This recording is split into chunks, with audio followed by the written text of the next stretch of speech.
దేవుని నామమునకు మహిమ కలుగును గాక. ప్రభునందు ప్రియులరా, మన ప్రభువు రక్షకుడైన క్రీస్తు యేసు పరిశుద్ధ నామములో మీ అందరికీ శుభములు. 16వ తేదీ ఆగస్టు మాసము 2025వ సంవత్సరం. ఈరోజు దేవుడు నిన్ను ప్రేమించి నీకు ఇస్తున్న అద్భుతమైన వాగ్దానం. నా కుమారుడా, యెహోవా నీకు తోడుగా ఉండునుగాక. నా కుమారుడా, యెహోవా నీకు తోడుగా ఉండునుగాక. మొదటి దినవృత్తాంతములు 22 అధ్యాయము 11వ వచనం, పూర్తి వచనము, నా కుమారుడా, యెహోవా నీకు తోడుగా ఉండునుగాక. నీవు వర్ధిల్లి నీ దేవుడైన యెహోవా నిన్ను గూర్చి సెలవిచ్చిన ప్రకారముగా ఆయనకు మందిరమును కట్టించుదుగాక. ఇది వాగ్దానము. దావీదు తన కుమారుడైన సొలొమోనుతో చెబుతున్న వాగ్దానం. ఇంగ్లీష్ లో ఒకసారి మనం చూసినప్పుడు new living translation, 1 Chronicles chapter 22 verses 11. Now my son, may the Lord be with you and give you success as you follow his directions in building the temple of the Lord your God. అంటే ఇది ఏం చెప్తున్నది ఇక్కడ? నీవు దేవుని మందిరము కట్టించుచు ఆయన మార్గములలో నడుచుచూ ఉండుటను బట్టి దేవుడు నీకు తోడయుండి నీవు చేయుచున్న ప్రతి కార్యములో నిన్ను వర్ధిల్ల చేయునుగాక అని చెప్పి ఇక్కడ మనము ఆ భావాన్ని చూడగలుగుతున్నాం. అయితే ఒక తండ్రి తన కుమారుడికి బోధిస్తున్న మాటలు ఈరోజు మనము నేర్చుకోబోతున్నాం. ఎలా నేర్చుకోవచ్చు? మరి దేవుడు మనకి అనేక సార్లు చెప్పాడు కదా, నేను మీకు తోడుగా ఉంటాను అని చెప్పి కదా, నిన్ను విడువను ఎడబాయను అని కదా. ఒకసారి దేవుడు చెప్పిన మాటలు చూశాక దావీదు కోసం మనం నేర్చుకుందాం. యెహోషువ గ్రంథము 1వ అధ్యాయము 5వ వచనం. ఇక్కడ సక్సెసర్ కి చెప్పబోతున్న మాటలు అని చెప్పొచ్చు అన్నమాట. ఇక్కడ దేవుడు మోషేకి తోడై ఉండినట్లు నేను నీకు తోడై ఉంటాను అని యెహోషువతో చెబుతూ, నిన్ను విడువను, నిన్ను ఎడబాయను, నిబ్బరము కలిగి ధైర్యంగా ఉంది. అయితే నిన్ను ఒక ప్రణాళిక నిమిత్తము, ఎందుకు ఇంకా వాగ్దాన దేశమునకు ప్రయాణము ఉంది, వాగ్దాన దేశము మీరు స్వతంత్రించుకోవాలి కనుక నీవు వాగ్దాన దేశమును ఈ ప్రజలకు స్వాధీనము చేసేదను. అయితే నీవు నిబ్బరము కలిగి బహు జాగ్రత్త పడి ధైర్యముగా ఉండి నా సేవకుడైన మోషే నీకు ఆజ్ఞాపించిన ధర్మశాస్త్రం అంతటి చొప్పున చేయవలెను. ధర్మశాస్త్రము కొట్టివేల. ఎందుకని? నీవు నడుచు ప్రతి మార్గమున చక్కగా ప్రవర్తించినట్లు కుడికి గాని ఎడమకు గాని తొలగదు. ఇక్కడ ఈ మాటలు చెబుతూ ఇక ధర్మశాస్త్రమును బోధించగా తప్పిపోకూడదు. వాటిలో రాయబడిన ప్రకారము వాటన్నిటి విషయంలో చేయుటకు జాగ్రత్త పడినట్లు దివారాత్రము ధర్మశాస్త్రము ధ్యానించేలా నీవు బహుగా వర్ధిల్లుతావు, దీవించబడతావు. ఇది దేవుడు స్వయంగా ఆ యొక్క యెహోషువకి చెబుతున్న వాక్యాలు. అయితే ఇవే వాక్యాలు మోషే ఇశ్రాయేలులందరినీ సమకూర్చి ఆ యెహోషువకి కూడా చెబుతున్న మాటలు. ద్వితీయోపదేశకాండము 30వ అధ్యాయము 6వ వచనం, నీవు బ్రతుకుటకై నీ పూర్ణ హృదయముతో నీ పూర్ణ ఆత్మతో నీ దేవుడైన యెహోవాను ప్రేమించినట్లు నీ దేవుడైన యెహోవాకు లోబడుటకు నీ హృదయమును నీ సంతతి వారి హృదయమునకు సున్నతి చేయండి. ఎప్పుడైతే నీవు ఈ విధముగా చేస్తావో నీ మీద ఏలుబడి చేస్తున్న సమస్త శాపములను దేవుడు కొట్టివేస్తాడు. కనుక దేవుడు నీ చేతుల పనులన్నింటి విషయంలో, భూమి పంట విషయంలో, అన్ని విషయాల్లో ఆశీర్వదిస్తాడు. ఎందుకు? ఈ ధర్మశాస్త్ర గ్రంథంలోని ఆజ్ఞలన్నింటినీ, కట్టడలన్నింటినీ నీవు గైకొని నీ దేవుడైన యెహోవా మాట విని నీ పూర్ణ హృదయముతో నీ పూర్ణ ఆత్మతో నీవు మేలు చేయుటయందు ఆనందించిన ఎడలా. అదే విధముగా మళ్ళా 31వ అధ్యాయము ద్వితీయోపదేశకాండము 7వ వచనం, యెహోషువను మోషే పిలిచి, నీవు నిబ్బరము కలిగి ధైర్యంగా ఉండి ఈ ప్రజలకు ఏ దేశమును ఇస్తానడంలో స్వాధీనపరుచుకున్నటకు నీవు నీ హృదయాన్ని సిద్ధపరచుకోవాలి. నీ ముందర నడుచువాడు యెహోవా, ఆయన నీకు తోడై ఉంటాడు కనుక నిన్ను విడువడు, ఎడబాయడు.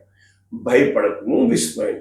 అంటే అక్కడ దావీదు చెప్పిన మాటలు, ఇక్కడ దేవుడు యెహోషువతో చెప్పిన మాటలు, మోషే యెహోషువకు ఇచ్చిన కమిషను.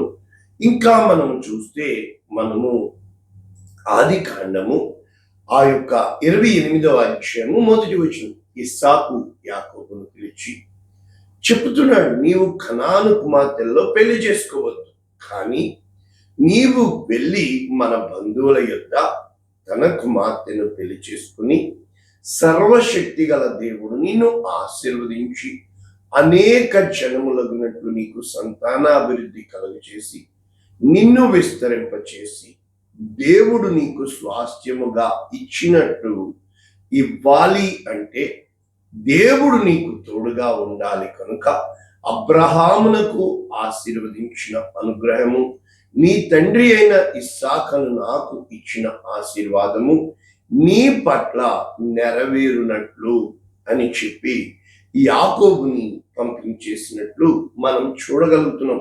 అయితే ఇప్పుడు యాకోబు ప్రయాణమై వెళుతున్నట్లు మనం చూసినప్పుడు అక్కడ అర్ధరాత్రి సమయమందు దేవుడు దర్శించి ఏ విధముగా ఇక్కడ ఇస్సాకు దీవించి పంపించాడో అర్ధరాత్రి యాకోబుతో మాట్లాడుతున్నాడు.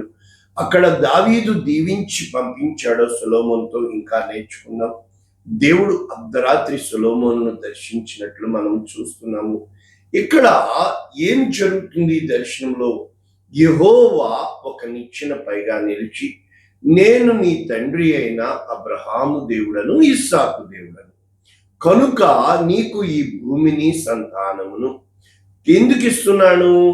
నేను అబ్రహాముకు చేసిన వాగ్దానము నీ తండ్రి అయిన ఇస్సాకుకు చేసిన వాగ్దానము కనుక నేను నీకు తోడై ఉండి నీవు వెళ్ళు ప్రతి స్థలమందు నిన్ను కాపాడి ఈ దేశమును తిరిగి నిన్ను రప్పించి నీకు చెప్పినది నెరవేర్చు వరకు. అంటే మనము దేవుడు నీకు చెప్పింది నెరవేర్చుటకు దేవుడు నీకు తోడుగా ఉంటాడు. మరి ఆయన ఎప్పుడు విసర్జిస్తాడు? అది మనము నేర్చుకునే ముందు, దావీదు దగ్గరికి వెళ్లే ముందు మనము దావీదు సొలొమోనుతో చెప్పింది చూసాము, ఇస్సాకు మనకి యాకోబుతో చెప్పింది చూసాము, మోషే యెహోషువతో చెప్పింది చూసాము. మరి యేసుక్రీస్తు ప్రభువారు ఎలా చెప్తారు? దేవుడు నీకు తోడై ఉంటాడని చెప్పరు. ఆ యొక్క మత్తయి సువార్త 28వ అధ్యాయము 19వ వచనం, మీరు వెళ్ళి శిష్యులకు చెప్తున్నాడు, సమస్త జనులను శిష్యులుగా చేసి తండ్రి యొక్కయు కుమారుని యొక్కయు పరిశుద్ధాత్మ యొక్కయు నామములోనికి బాప్తిస్మమిచ్చుచు నేను మీకు ఏ సంగతులను ఆజ్ఞాపించుతును వాటన్నిటినీ గైకొనవలనని వారికి బోధించు. అక్కడ ధర్మశాస్త్రమును బోధించమన్నారు. ఇక్కడ ఏం చెప్తున్నాడు? నేను మీకు బోధించినవి బోధించమని చెప్తున్నాడు. బోధ అనేది ఖచ్చితం, అది అపోస్తుల బోధ యందును. కనుక అక్కడ ఇస్సాకు ఏం చెప్తున్నాడు? నీ తండ్రి అయినా ఏ విధముగా ఇస్సాకునని నేను నీకు చెప్తున్నాను, నా తండ్రి అబ్రహాము నాకు చెప్పింది. కనుక ప్రభువునందు పిల్లరా, బాలుడు నడవవలసిన త్రోవను వాడికి చిన్ననాడే నేర్పించము, పెద్దవాడైనప్పుడు వాడు దాని నుండి తొలగిపోడు అని వాక్యం చెప్పింది. ఇక్కడ మనం చూసినప్పుడు ఏమంటున్నాడు? నేను యుగ సమాప్తి వరకు సదాకాలము మీతో కూడా ఉన్నాను. ఇక్కడ యేసుక్రీస్తు ప్రభుల వారు చెప్తున్నారు, నేను మీకు తోడుగా ఉన్నాను. చూసారా, దేవుడు మీకు తోడుగా ఉంటాడంటే నేను మీకు తోడుగా ఉన్నాను. మరి ఎక్కడండి యేసుక్రీస్తు ప్రభుల వారు దేవుడని రాసిపెట్టాడు? అనుక్షణము ఆయన నేనే మార్గము, నేనే సత్యము, నేనే జీవము, నేను నేను నన్ను అడగండి నేను నీకు ఇస్తానని యేసు క్రీస్తు ప్రభు వారి స్టేట్మెంట్లు అన్ని చోట్ల నేనే గొర్రెలకు జీవము, ఆ జీవము సమృద్ధిగా ఇచ్చుటకు వచ్చి ఉన్నాను అంటున్నాడు. కనుక ఇప్పుడు మనము దావీదు దగ్గరికి వెళ్ళినప్పుడు దావీదు ఏమని చెప్తున్నాడు? రాజుల మొదటి గ్రంథము 2వ అధ్యాయం 1వ వచనం, దావీదునకు మరణకాలము సమీపించగా తన కుమారుడైన సొలొమోనుతో ఏమని చెప్తున్నాడు? లోకులు అందరూ పోవలసిన మార్గమున నేను పోవచ్చున్నాను, కాబట్టి నీవు ధైర్యం తెచ్చుకుని నిబ్బరం కలిగి. నిబ్బరం అంటే ఏంటి? ఆ యొక్క స్థిరమైన మనస్సు, లేకపోతే స్టెడ్ ఫాస్ట్ లవ్ అంటే నీవు ఏదైనా నీ మాట అవును అంటే అవును, కాదు అంటే కాదు. కనుక నీ దేవుడని యెహోవా నీకు అప్పగించిన దానిని కాపాడి ఆయన మార్గములను అనుసరించి నీవు ఏ పనికి పూనుకొనినా ఎక్కడ తిరిగినా అన్నింటిలో వివేకముగా నడుచుకుందు. కనుక మోషే రాసిన ధర్మశాస్త్రములో కట్టడలను, ఆయన నియమించిన ధర్మమంతటిని, న్యాయ విధులను, శాసనములను గైకొనాలి. అప్పుడు నీ పిల్లల తమ ప్రవర్తన విషయంలో జాగ్రత్తగా ఉండి దేవుని ఎదుట వారు ఒక గొప్ప అంటే నాకు ఏదైతే ప్రమాణము చేశాడో నీ సంతానమును స్థిరపరుస్తాను అని, ఆ విధముగా మనకి ఈ రాజ్యాన్ని స్థిరపరుస్తాను అని చెబుతున్నాడు. కనుక మనం ఒకసారి ఈ మొదటి దినవృత్తాంతములు 22వ అధ్యాయము వెళ్ళే ముందు ఈ దావీదు ఎలా ప్రార్థన చేశాడో మనకి 29వ అధ్యాయము 10వ వచనం ఉంటుంది.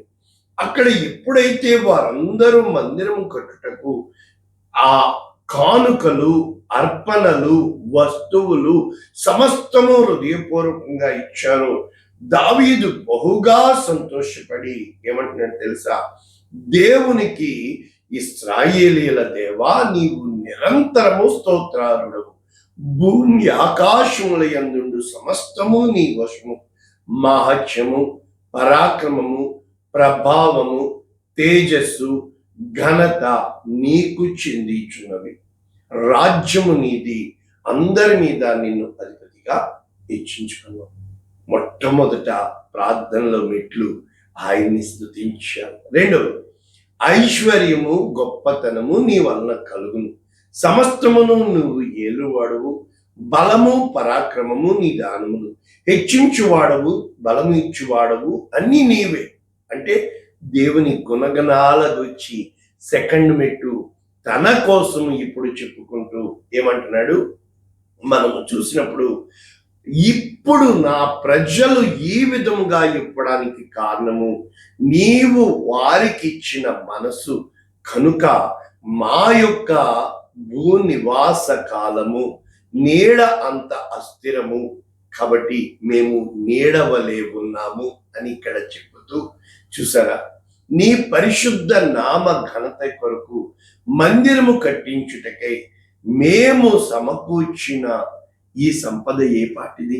నీవు హృదయములను పరిశోధించు యథార్థవంతుడువు కనుక ప్రభువా, ఎవరెవరైతే మనపూర్వకంగా ఇచ్చున్నారో వారందరినీ బహుగా దీవించు. హృదయపూర్వకంగా సంకల్పించిన ఈ ఉద్దేశము నిత్యము కాపాడు, వారి హృదయాల్ని అనుకూలపరచు అంటూ తన కుమారుడి కోసం ఇలా ప్రార్థిస్తున్నాడు. నువ్వు నీ బిడ్డల కోసం ఇలా ప్రార్థించాలి.